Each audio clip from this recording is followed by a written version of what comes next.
My name is Scott Martinez, President of the North Louisiana Economic Partnership.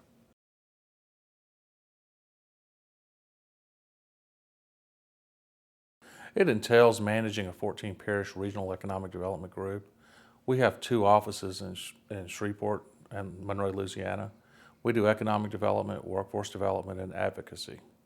And we have a group of 9 professional economic developers on staff. 2 certified economic developers are currently on staff, and we anticipate having 2 more team members earn their certified economic developer designation this year. What inspires me is impacting people's lives.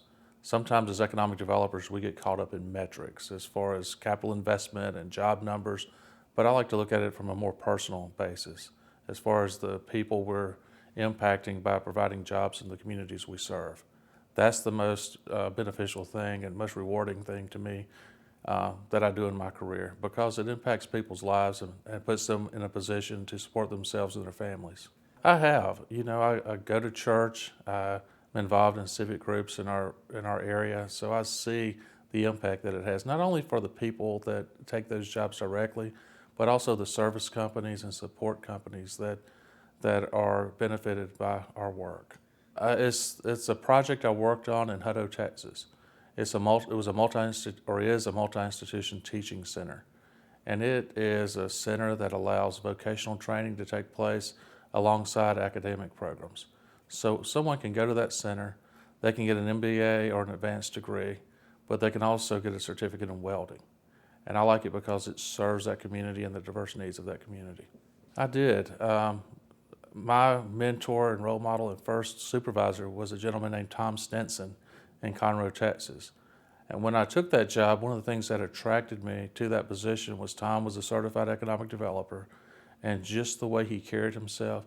And I worked with him 5 years, but the way he treated people, the professionalism he displayed, and just the sense of equity that he did in his job.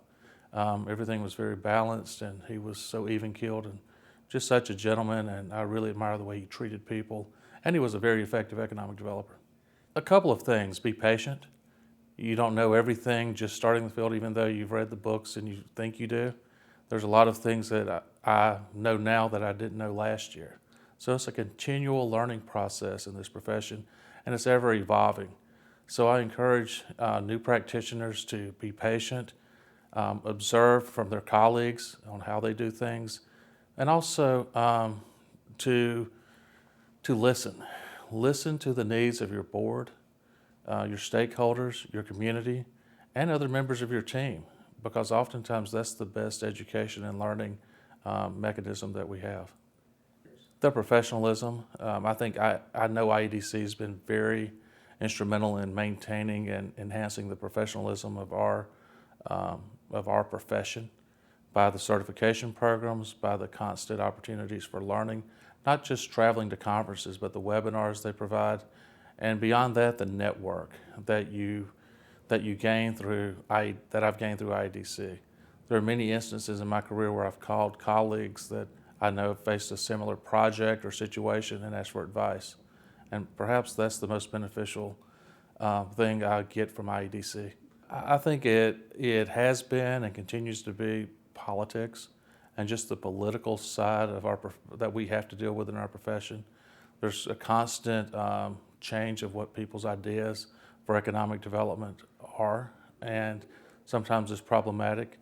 We've seen in many cases a decrease in public resources for economic development because of a lot of the political environment in many areas wants smaller government, and sometimes economic development programs are part of government, so we've seen some resources diminish.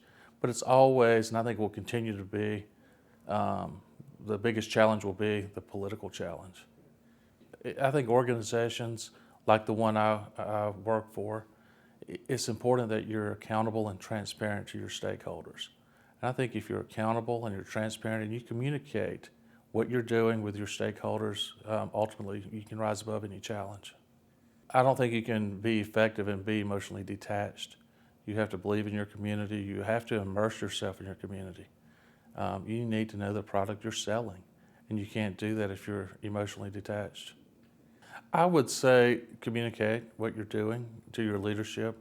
If you're communicating to your leadership and stakeholders what you're doing, you or your chairman will be in the picture, will be there getting the ribbon cut. Sometimes I think us as a profession, we're so busy doing our job, we're not as concerned about communicating what we're doing and the progress we're making with projects. I'm excited about IEDC, recognizing this milestone. IEDC has helped my career. I've been a member since I started in the profession in 1999. I've gone through certification. I've been involved in the Accredited Economic Development Organization process. I've done site visits, and I've worked with 3 economic development groups in gaining that accreditation. I think IEDC has been very successful in providing a venue for economic developers to improve themselves and their organizations.